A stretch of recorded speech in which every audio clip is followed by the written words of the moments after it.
How to change region/country on Instagram. First, open Instagram.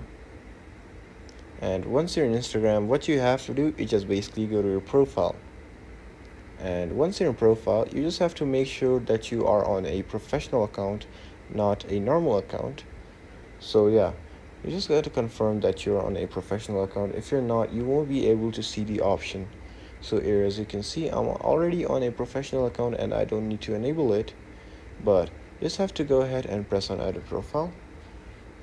And here you will be able to see the option of contact options. Once you press on the contact options, you will be able to see the option of business address. Just go ahead and press on it, and now you can basically change your country/region by just posting your street address and then your city or town and then the postal code. Let's say if you live in UK or somewhere, you can just put in the UK street address or anything just like that, and then you got city or town. Just basically put in London or anything where you belong to. Here, as you can see, just like that. And then you could just basically put on the postal code of anywhere you live.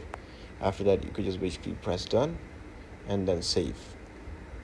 So here, as you can see, I've actually changed my country/region on Instagram. So I hope this video helped you out. Leave a like, drop a comment, and goodbye.